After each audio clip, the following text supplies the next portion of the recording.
Estamos hoje encerrando o penúltimo capítulo da carta de Paulo aos Romanos. Eu estive viajando essa semana e tem aqueles amigos que acompanham e sempre tiram chacota e dizem: você ainda está em Romanos? Eu digo: ainda estamos em Romanos, mas estamos perto, pela graça de Deus, não de encerrar, porque seria muita pretensão, mas de concluir a série. Como estamos no finalzinho desse, que é o penúltimo capítulo, eu creio que é importante lembrar o panorama geral da carta, já que estamos cada vez mais distantes do início da carta. Então, é fundamental lembrarmos todo o panorama da carta antes de irmos para o texto do capítulo 15. Mas eu serei breve neste panorama. No começo da carta, irmãos, e também no final dela, Paulo expressa para aqueles irmãos o quanto ele deseja ter um relacionamento pessoal mútuo, não é? O quanto ele deseja ter um relacionamento pessoal e amoroso com os irmãos de Roma. Isso é algo que ele fala no capítulo 1 e que ele fala novamente aqui no capítulo 15. Ele nunca esteve lá, os irmãos já sabem disso. Paulo não conhecia a maioria dos irmãos da igreja em Roma. Mas veja a forma como ele fala para a igreja toda. E quando você olhar para como o apóstolo Paulo fala com a igreja, não despreze isso, mas ao contrário, teste a si mesmo. Veja como Paulo fala com esses irmãos, dos quais ele não conhece, a maioria deles, e teste a si mesmo para ver se é assim que você se sente em relação à igreja de Jesus. Não a esta igreja local aqui, mas se é assim que você se sente em relação à igreja que tem pessoas que você nem conhece. Veja o que Paulo diz em Romanos 1, do 9 ao 15. Deus, a quem sirvo de todo o coração, pregando o evangelho de seu Filho, é minha testemunha de como sempre me lembro de vocês. Lembro em minhas orações. E peço que agora, finalmente, pela vontade de Deus, seja-me aberto o caminho para que eu possa visitá-los.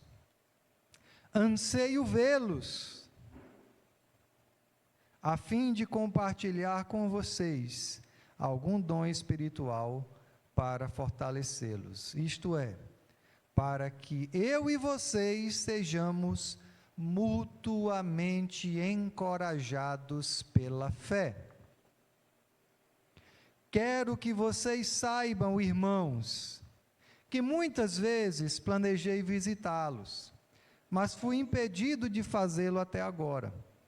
Meu propósito é colher algum fruto entre vocês, assim como tenho colhido entre os demais gentios. Sou devedor tanto a gregos como a bárbaros, tanto a sábios como a ignorantes. Por isso estou disposto a pregar o evangelho também a vocês que estão em Roma. Não dá para deixar de perceber o quanto Paulo valoriza, o quanto ele considera como precioso, irmãos, esse relacionamento mútuo, pessoal, amoroso, que ele tanto desejava viver com os irmãos. Resumindo esse último texto que lemos, Paulo diz assim: eu oro sem parar, para conseguir ir aí onde vocês estão, para conseguir estar com vocês. Eu desejo muito ver vocês. Quero que a gente se encoraje mutuamente, compartilhando os dons espirituais que temos. Muitas vezes, irmãos, eu tentei ir até vocês, mas fui impedido. E nós já vimos por que ele foi impedido anteriormente. Ele diz: gostaria muito de ser usado por Deus para colher fruto entre vocês. E aí, por final, ele diz: eu tenho uma obrigação. Eu sou devedor. Eu sou servo de vocês. Irmãos, de quem nós somos servos?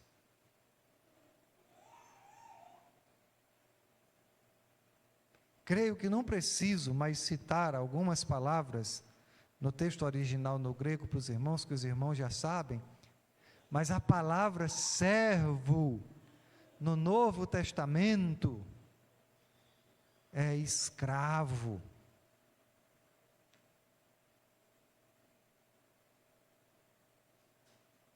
E aí, quando ele chega perto do final da carta aqui, no capítulo 15, Paulo retoma esse assunto que ele queria muito estar com os irmãos de Roma. Os versos 22 a 24, ele diz assim: é por isso que muitas vezes fui impedido de chegar até vocês. Mas agora, não havendo nessas regiões nenhum lugar em que precise trabalhar, e visto que há muitos anos anseio vê-los, planejo fazê-lo quando for à Espanha. Quero visitá-los de passagem e dar-lhes a oportunidade de me ajudar em minha viagem para lá, depois de ter desfrutado um pouco da companhia de vocês. E aí, mais uma vez, fica claro o desejo de Paulo. Paulo queria ter um relacionamento pessoal, ele queria ter um relacionamento amoroso, ele queria ter um relacionamento com um propósito missionário com aqueles irmãos de Roma. Esse era o desejo, esse era o anseio de Paulo. Ele diz: eu desejo há muitos anos visitar vocês. Eu espero ver vocês quando eu estiver indo para a Espanha. Eu quero que vocês me ajudem, que vocês participem dessa missão de pregar o Evangelho. Quero aproveitar a companhia de vocês por um tempo. E não ignore essa última frase. Paulo diz: irmãos, eu quero desfrutar da companhia de vocês. Paulo não tinha medo, irmãos, de dizer que parte da alegria que ele sentia em Cristo vinha através dos relacionamentos com outras pessoas que também amam a Cristo. Nós vemos mais de Deus, conhecemos mais de Deus e desfrutamos mais de Deus quando vivemos com o povo dele. Se você tentar viver sua fé sozinho, inevitavelmente você vai acabar enfrentando muita confusão. Se você tentar viver a sua fé sozinha, inevitavelmente você vai acabar enfrentando desânimo. Porque Deus não nos criou para vivermos sozinhos, para adorarmos sozinhos.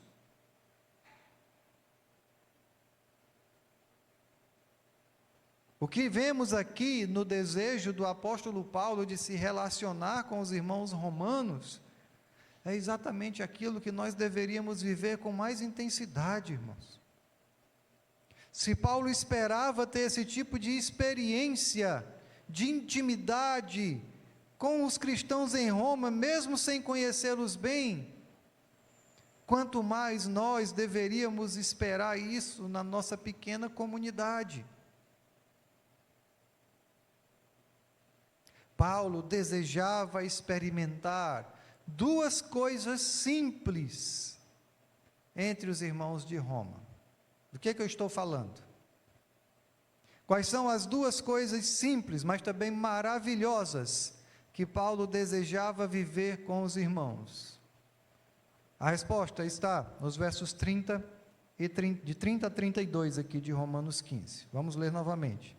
Diz assim: recomendo-lhes, irmãos, por nosso Senhor Jesus Cristo e pelo amor do Espírito, que se unam a mim em minha luta, orando a Deus em meu favor. Orem para que eu esteja livre dos descrentes da Judéia. Lembre-se que ele estava a caminho de Jerusalém. E que o meu serviço em Jerusalém seja aceitável aos santos. Você sabe que serviço é ele, porque já vimos, ele estava levando uma oferta que havia sido recolhida na região de Acaia, ali, Tessalônica, Corinto, Éfeso. De forma que, verso 32, pela vontade de Deus, eu os visite com alegria e juntamente com vocês desfrute de um período de refrigério. Ele desejava duas coisas dos seus irmãos em Roma: que lutem com ele e que descansem com ele. Luta e descanso. Praticamente tudo o que Paulo espera desse relacionamento pode ser resumido nessas duas vontades. Lutem comigo em oração pela minha segurança em Jerusalém. E que Deus me permita descansar com alegria com vocês em Roma. Ele disse aos irmãos: somos parceiros na luta e no descanso. Preste atenção nisso, porque se você só lutar, você vai adoecer. E se você só descansar, você vai ser um inútil.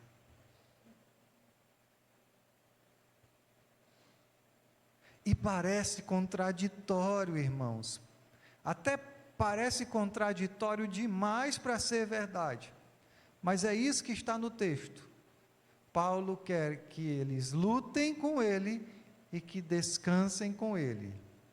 Se unam a mim em minha luta, orando a Deus em meu favor. Ou seja, lutem, esforcem-se, batalhem, para que eu esteja livre dos descrentes da Judéia e que o meu esforço, o meu serviço em Jerusalém seja aceitável aos santos. E depois no verso 32 ele diz: de forma que, pela vontade de Deus, eu os visite com alegria e juntamente com vocês desfrute de um período de refrigério.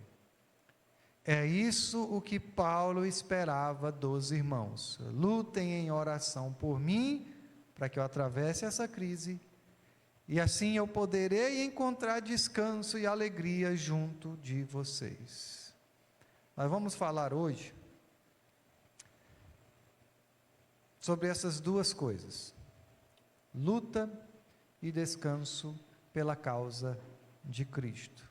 Vamos fazer duas coisas com essas experiências de lutar e descansar. E esses serão os dois pontos da mensagem. Primeiro, nós vamos ver que é isso que Cristo espera de nós. O apóstolo Paulo não era uma exceção, não era um caso isolado aqui. Luta e descanso é a vida normal de todo seguidor de Jesus. Lutar e descansar pela causa de Cristo. E aí depois, para concluir, nós vamos focar no fato de que Jesus e Paulo ensinaram que nós devemos viver essa luta e esse descanso juntos, não sozinhos, mas na companhia de outros irmãos. Primeiro, essa é a vida normal de um cristão: lutar e descansar pela causa de Cristo. E eu tenho certeza que você não sabe do que eu estou falando. Veja como Jesus deixa esse ensinamento claro. Em Lucas 13, 24, ele diz assim: esforcem-se, lutem, batalhem, esforcem-se para entrar pela porta estreita, porque eu lhes digo que muitos tentarão entrar e não conseguirão. Irmãos, a palavra esforcem-se aqui é praticamente, com uma mudança de conjugação, mas ela é praticamente a mesma que Paulo usa em Romanos 15:30, quando ele diz: lutem comigo, se unam a mim em minha luta. Note que não é um esforço indiferente, não é um esforço despretensioso, não é o esforço de quem não entendeu a soberania divina e diz: Deus é soberano, eu não preciso lutar. Deus é poderoso. Ele diz que toda a autoridade, todo o poder lhe foi dado no céu e na terra. Então, não. A palavra, você vai encontrar uma semelhança nela. Agonizomai. Lembra o quê? Lembra a agonia. Essa palavrinha se refere, irmãos, não a uma pessoa que não faz nada. Se refere a um atleta que compete nos Jogos Olímpicos.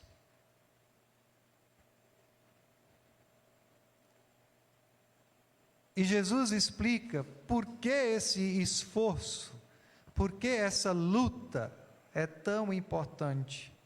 Em Mateus 7, versos 13 e 14, ele diz assim: entrem pela porta estreita, pois larga é a porta, e amplo o caminho que leva à perdição, e são muitos os que entram por ela.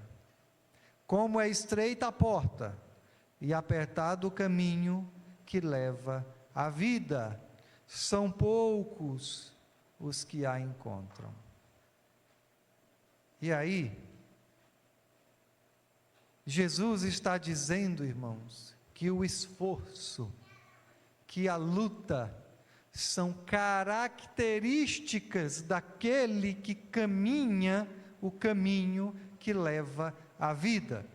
Ele não está dizendo que a vida, que a salvação é consequência desse esforço, mas ele está dizendo que quem caminha o caminho da vida, esforça-se, luta, caminha por uma porta estreita. Assim como nós vemos em João 12, 25. Aquele que ama a sua vida, a perderá. Acho que esse versículo aqui tinha que estar pregado em todos os cômodos da casa da gente, no trabalho, no carro, no retrovisorzinho do carro. Jesus diz categoricamente: você ama a sua vida? Você vai perder. Aquele que ama a sua vida a perderá, ao passo que aquele que odeia a sua vida neste mundo a conservará para a vida eterna. O caminho que leva à vida é o caminho da renúncia. O caminho que leva à vida é o caminho da negação, da autonegação. Porque muitos dos nossos desejos, como pecadores que somos, são desejos suicidas. Eu estou falando do ponto de vista espiritual.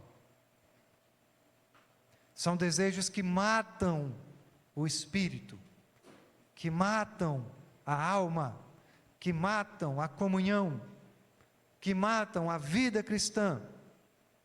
E se você ainda não notou, se você ainda não percebeu, a vida cristã é uma guerra.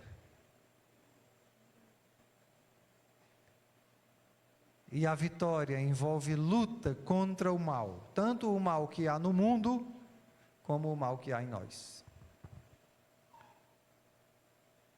Se você abandonar o caminho estreito que leva à vida, estará colocando a sua alma em perigo. Mas a luta não é tudo o que a vida cristã é, senão nós não suportaríamos. Jesus também disse em Mateus 11, 28 a 30, venham a mim, todos os que estão cansados e sobrecarregados, e eu lhes darei descanso. Tomem sobre vocês o meu jugo e aprendam de mim, pois sou manso e humilde de coração, e vocês encontrarão descanso para as suas almas, pois o meu jugo é suave e o meu fardo é leve. Descanso para a alma. Jugo suave, fardo leve. Isso quer dizer que seguir a Jesus também é descansar. Esses são os dois chamados da vida cristã: luta, guerra e descanso. Esforcem-se para entrar pela porta estreita. A vida é uma guerra.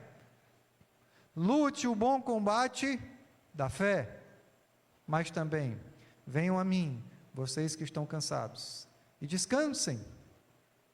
O meu jugo é leve e o meu fardo é suave. E eu estou olhando para os irmãos, e eu já havia imaginado que nesse momento alguém poderia perguntar, mas irmão, como a vida cristã pode ser as duas coisas ao mesmo tempo, se são coisas opostas? Explicar essa aparente contradição não é o objetivo principal desse sermão, mas aqui vai a resposta curta. A vida cristã é tanto luta quanto descanso, porque naturalmente, atenção, naturalmente, estou falando da sua natureza, o nosso coração não descansa em tudo o que Deus se tornou para nós em Cristo Jesus. Por isso, nós precisamos lutar contra a nossa natureza, que nos inclina a descansar em qualquer outra coisa que não é Jesus. E eu vou ser bem prático. Preste bem atenção. O dinheiro nos chama a descansar nele. O dinheiro diz: descanse em mim. Descanse na falsa sensação de segurança que eu te dou. Você está seguro agora, porque você tem dinheiro.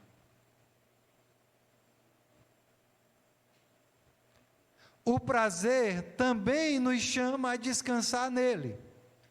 O prazer diz: descanse em mim. Descanse na falsa alegria, na alegria fugaz, na alegria perene que eu te dou.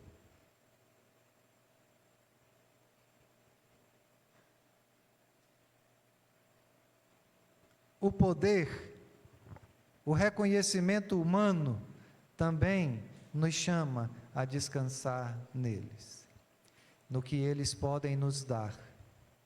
Você pode descansar, porque agora você tem poder, porque agora a bola está com você. Irmãos, tudo nesse mundo nos convida a descansar nele. A saúde, você pode descansar, porque agora você está vivendo com saúde. A comida, o esporte, a família, os amigos, os hobbies, o estudo, o trabalho, a aparência, as conquistas, tudo nesse mundo nos chama a descansar no que o mundo pode oferecer. Mas Jesus diz: você não vai encontrar descanso no mundo. Venham a mim e encontrem descanso para as suas almas. Outras coisas até podem prometer descanso. Outros jugos também podem parecer leves, outros fardos podem parecer suaves, mas tudo isso é ilusão. É ilusão. No final, quando o fim chegar para você, você vai perceber que essas coisas escravizam e destroem, enganam, corrompem o seu coração, a sua mente, te deixam felizes e escravos.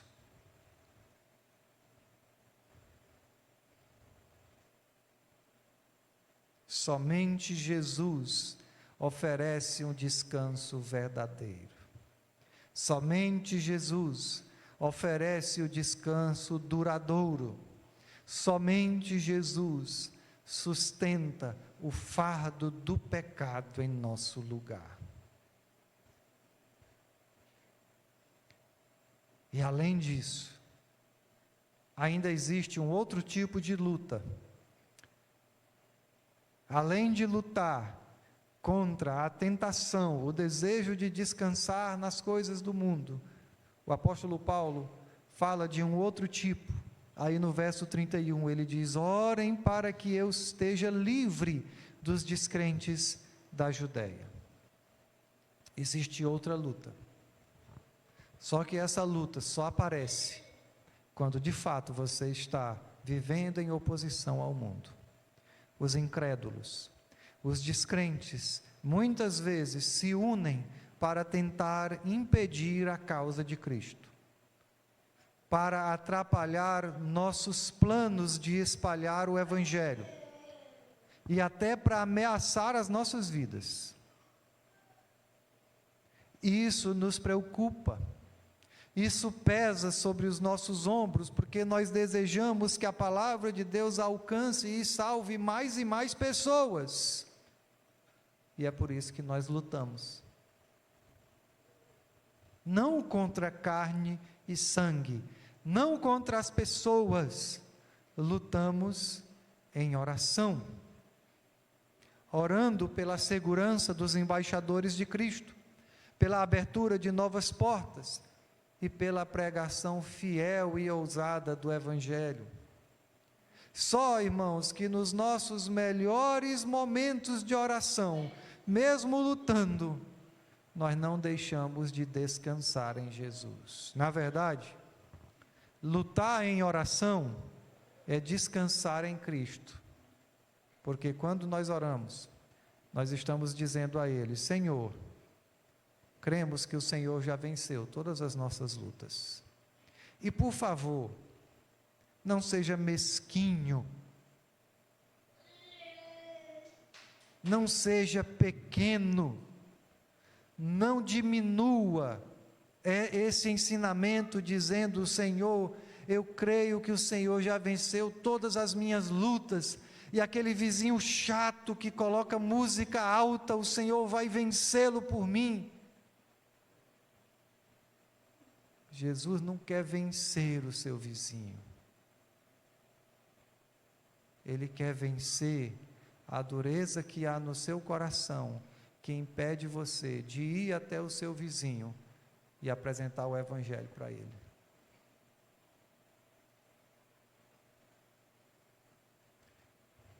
Senhor, luta as minhas lutas e já venceu, então eu sei que essa dificuldade pela qual eu estou passando, Jesus não morreu na cruz para resolver nenhum dos seus problemas. Ele morreu na cruz, para que Deus o Pai possa olhar para você e dizer: o meu filho perfeito, o meu único filho, o meu filho santo, morreu por essa pessoa. E é por causa da obra que ele realizou na cruz, que os pecados dessa pessoa estão perdoados.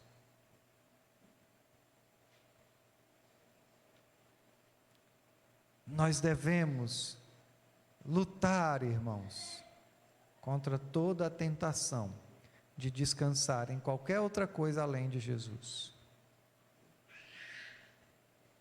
E devemos lutar em oração, não com armas, não com espadas, não com bombas. Devemos lutar contra todos os esforços dos homens e de Satanás de impedir o avanço do Evangelho.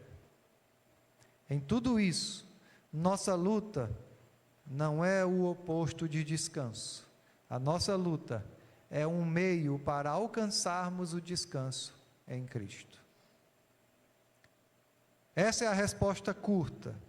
Lutar e descansar.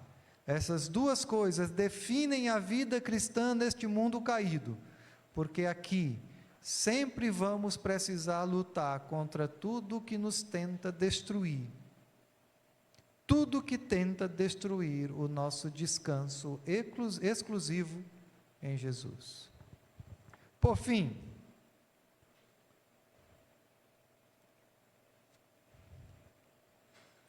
observe que o apóstolo Paulo quer que essa luta e esse descanso aconteçam em comunidade, de forma coletiva. Veja as palavras do verso 30: se unam a mim em minha luta. Ou seja, irmãos, vamos lutar juntos. Você procura se cercar de pessoas que lutam por você e que lutam com você pela causa de Cristo?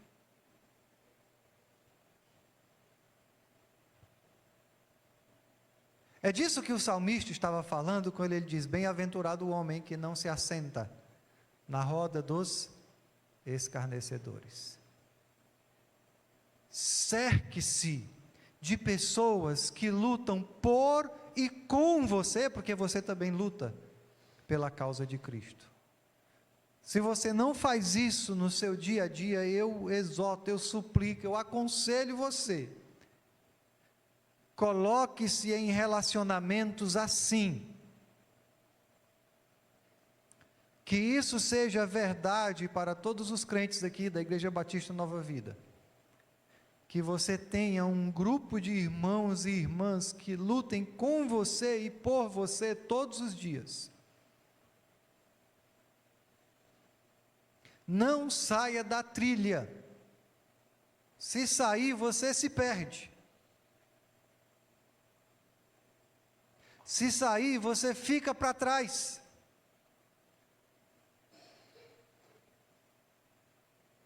Veja as palavras do verso 32. De forma que, pela vontade de Deus, eu os visite com alegria e juntamente com vocês desfrute de um período de refrigério. Que eu vá até vocês com alegria e seja renovado pela companhia de vocês. E eu não vou ser tão detalhista aqui no que quer dizer alegria, porque eu acredito que os irmãos entendem. Mas preciso dizer para que você não confunda alegria com falsidade. A alegria não é sorrisão e tapinha nas costas. Tem uma pessoa que chegou para mim essa semana e disse: dê um sorriso. Aí eu já achei aquilo estranho. Mas eu achei tão estranho que eu achei engraçado. E aí eu dei um sorriso. A pessoa diz: olha, você deveria sorrir mais. Que as pessoas olhem para você e aí pensam que você é uma pessoa amargurada. Aí eu lembrei daquele meme, até compartilhei com a minha esposa, que disse: e você é dentista? Para os outros andar mostrando os dentes para você? Não tem nada a ver, irmãos. Não tem nada a ver andar, como diz a minha avó, com os dentes acesos, e ser alegre. Cuidado, não confunda tapinha nas costas com alegria. Paulo queria ir até aquela igreja com alegria, para que ele fosse renovado pela companhia deles. Entre uma batalha e outra, e até em meio às batalhas, e muitas batalhas virão, e as batalhas não são acidente. Acredite, as batalhas pelas quais você passa na sua vida cristã, estão na agenda de Deus, foi Ele que colocou lá. E entre uma batalha e outra, existe descanso também na igreja. João Calvino dizia que a igreja é uma escola que ensina e uma mãe que acolhe. Deus renova o seu povo através do seu povo. Paulo nos mostra como é que isso acontece. Ele disse em Romanos 1,12, lá no início, diz, queria ver os irmãos, para que, ele diz, irmãos, eu quero vê-los, para que nós sejamos mutuamente encorajados pela fé um dos outros. A sua fé me encoraja, e a minha fé encoraja você. Isso é mutualidade. Deus quer que a fé de alguns renove a força de outros hoje, e que amanhã a fé dos outros renove a força de outros. Quem hoje está precisando de força renovada, amanhã está testemunhando da sua fé e renovando a força de outros.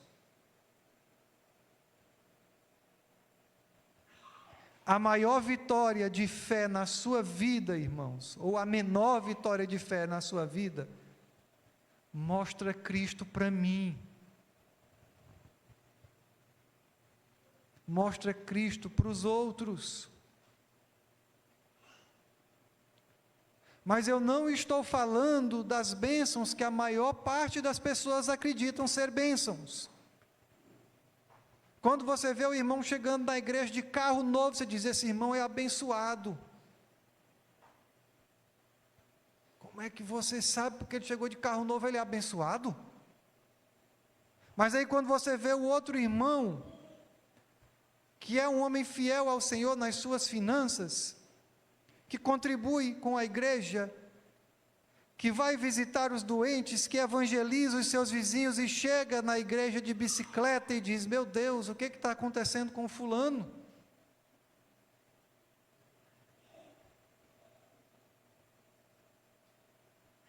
Comprar carro, irmãos, não é vitória de fé, é vitória financeira, tudo bem.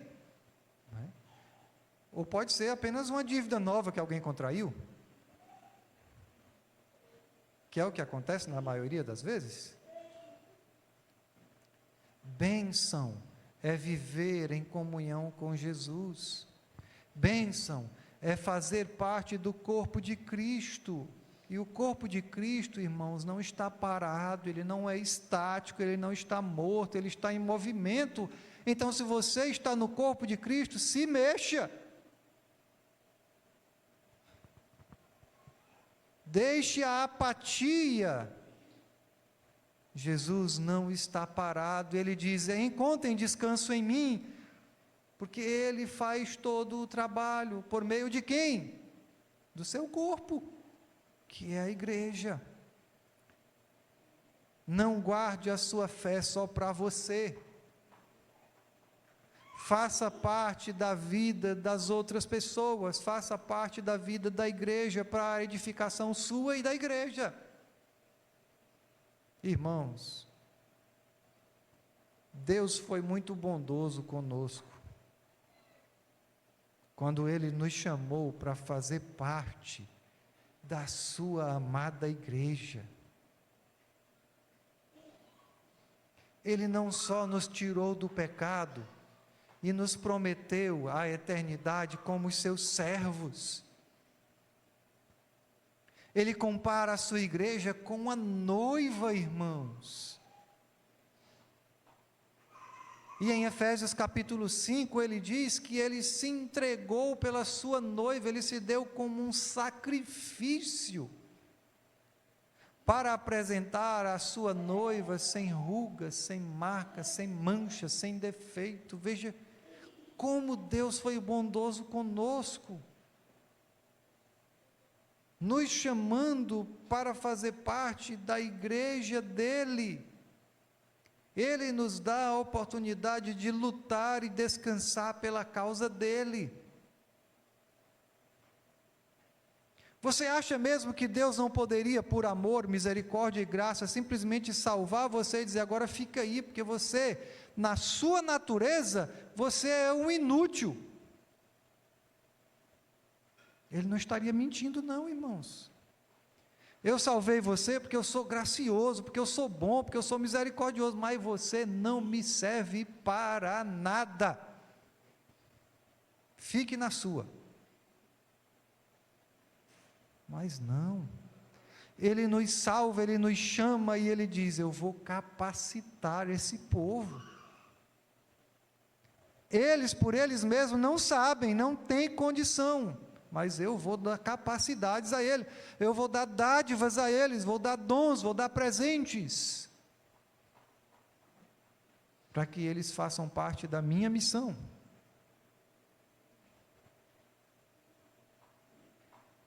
Lutar e descansar pela causa de Cristo é o comum, é o dia a dia, é o básico na vida do cristão. E se você ainda não crê em Jesus assim, se a sua vida não é dedicada a Cristo, se você estava vivendo de uma forma, dizendo, eu conheço o Evangelho, Jesus é o meu Salvador, se você ainda não crê em Jesus como o seu Senhor, escute o chamado dele, escute o que ele diz em Mateus 11, 28, vinde a mim, todos os que estão cansados e sobrecarregados, e eu vos aliviarei. Todos, irmãos, que não caminham com Jesus, estão cansados. Cansados de tanto tentar. Cansados de tanto procurar essa felicidade. Eu faço tanta coisa. Eu luto tanto e não descanso. Eu corro tanto atrás, é na igreja, na religião, ou é fora dela, é no mundo, é fazendo tudo aquilo que é correto, tudo aquilo que é moral, tudo aquilo que é ético, mas eu estou cansado.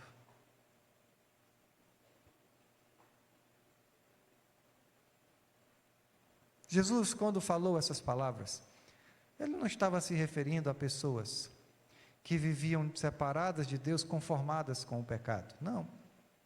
Ele estava se referindo a pessoas que acreditavam que por suas obras, que por suas ações, que pela sua vida de religião, poderiam encontrar, receber o favor de Deus. Jesus disse, vocês estão com cara de quem está cansado. A tentativa de vocês de encontrar paz, de encontrar felicidade,